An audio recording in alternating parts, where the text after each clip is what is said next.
What's going on, everybody? It's Davey from the 80s, and you are now entering the Cinema Chop Shop, so park your ass right there.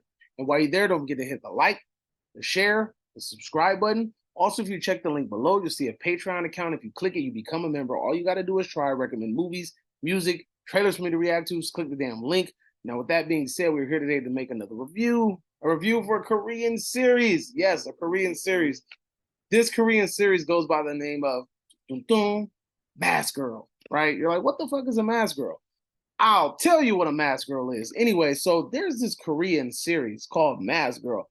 And as I saw once I saw the thumbnail thing, I was like, that looks interesting. Read the little synopsis. Okay, that looks interesting. It's about this young girl, she's not very attractive, and she ends up having like a double life, right? Her double life is by day she's this ugly lady that everybody hates and ridicules, and by night she's on like some TikTok type app or something, and she's just dancing and doing all this crazy shit. And people are tipping her and throwing her hearts and shit like that. And she's all dolled up, but she has her face covered with a mask. Long story short, somebody ends up dying, and somebody is out for revenge, right? That's all I'm going to say. So this is really a tale of revenge, but it's done very uniquely. Each and every episode seems to be touching on the life or the perspective of another person in this series, right? So it's literally like 45 to an hour each episode, and each episode is diving deep into different characters in the series. And all of these characters are interconnected. And so at first it throws you off because you hit episode 2 and you're like, what the fuck is this? And then you're like, okay, it's open. Then you hear episode 3 and you're like, wait, what the fuck? What just happened? Like, it changed perspectives again. It's always from another person's perspective. But that made it even more entertaining. That made it even more compelling. That made it even more interesting. It made me stay tuned with it and stick with it until the end. Right. And I personally thought that the end was very satisfying. I felt like they did a really good job coming full circle. Sure, there's like some things in there that are pretty cliche, but at the same time, I really feel like Koreans do it the best in regards to the way that they write. They try to make things interesting. They try to make things climactic, and I feel like there's so much. I feel like even though they might not say it outwardedly, I think a lot of Korean directors and writers are influenced by what's my man's name? Alfred Hitchcock. I think so because the way that they use suspense, the way they utilize that suspense, it's just freaking amazing, right? It's really fantastic. Even the cinematography in the show is really good. Just certain scenes are really colorful, especially the scenes as Mask Girl.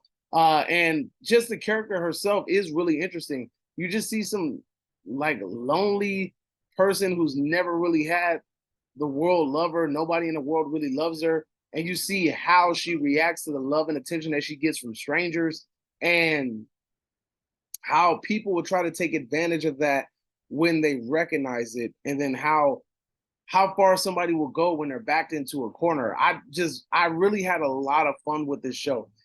And I watched it with, again, this is a Korean show, but it has English subtitles, and also it has an English dub, so don't worry about it. I watched it with the English dub because there's just certain times when I just want to turn my brain off. I don't feel like reading, and I just want to listen to something. So I'm watching it and I'm listening, and I want to just be able to just immerse myself in the story. And that's the way I did it. And I had so much fun with it. Me and my wife, we binge watched it over the weekend. We finished it in like a day. It was a fun watch. Every character in the show is likable. Every actor is amazing. Even though that we watched the dub version, we still had a whole lot of fun with it because, again, everybody in the show brings their A game. They're fun to watch, and it's just a really good time overall.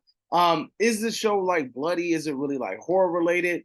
It's not really bloody, but there are some scenes where some shit gets kind of heavy, and it's considered like a dark comedy, like a lot of Korean shows and a lot of Korean movies. Because I don't know if you noticed this, but like in a lot of Korean cinema, it's like some really intense shit going on, and it's like a really dark ass story, and then you just have one character do some dumb shit. You know what I'm saying? And it makes you laugh. It's like the perfect balance of like humor and horror, and I think they did it really well.